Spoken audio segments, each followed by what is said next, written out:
ಮದುವೆಯಾಗುವ ಹುಡುಗ ತಾಳಿ ಕಟ್ಟುವಾಗ ನಾ ಒಲ್ಲೆ ಎಂದು ಹೇಳಿದ್ದ ಚೆಲುವೆ ಪ್ರೀತಿಸಿದ ಯುವಕನ ಕೈ ಹಿಡಿದಿದ್ದಾಳೆ.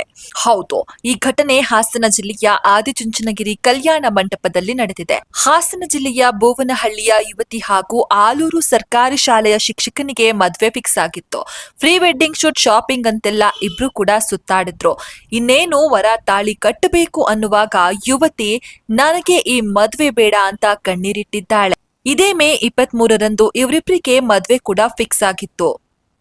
ಇನ್ನೇನು ವರ ತಾಳಿ ಕಟ್ಟಬೇಕು ಅಂತ ಇದ್ದಾಗ ಯುವತಿ ನನಗೆ ಈ ಮದ್ವೆ ಬೇಡ ಅಂತ ಕಣ್ಣೀರಿಟ್ಟಿದ್ದಾಳೆ. ಯುವಕ ಪದೇ ಪದೇ ತಾಳಿ ಕಟ್ಟಲಾ ಅಂತ ಪ್ರಶ್ನೆ ಮಾಡಿದಾಗ ಯುವತಿ ಬೇಡ ಅಂತ ಅತ್ತಿದ್ದಾಳೆ. ಆಗ ಮಧುಮಗ ತಾಳಿಯನ್ನ ಕೈಯೆಲ್ಲ ಹಿಡಿದುಕೊಂಡು ಕಣ್ಣೀರಿಟ್ಟಿದ್ದ. ಮನೆಯವರೆಲ್ಲ ಯುವತಿಗೆ ಎಷ್ಟೇ ಬುದ್ಧಿ ಹೇಳಿದ್ರು ಕೂಡ ಯುವತಿ ಮಾತ್ರ ಮದ್ವೆ ಆಗೋದೇ ಇಲ್ಲ ಅಂತ ಅಳೋದಕ್ಕೆ ಶುರು ಮಾಡಿದ್ಲು. ಕೊನೆಗೆ ಕೋಣೆ ಸೇರ್ಕೊಂಡಿದ್ಲು. ಮಗಳು ಮದ್ವೆ ಬೇಡ ಅಂದಿದ್ದಕ್ಕೆ ಪೋಷಕರು ಕೂಡ ಕಣ್ಣೀರಿಟ್ಟಿದ್ರು. ಇನ್ನು ವಿಚಾರ ತಿಳಿತಾ ಇದ್ದಂತೆ ಬಡಾವಣೆ ಪೊಲೀಸರು ಸ್ಥಳಕ್ಕೆ ಆಗಮಿಸಿ ಎರಡೂ ಕಡೆಯವರನ್ನ ಠಾಣೆಗೆ ಕರೆಸಿ ಮಾತುಕತೆ ನಡೆಸಿದ್ರು.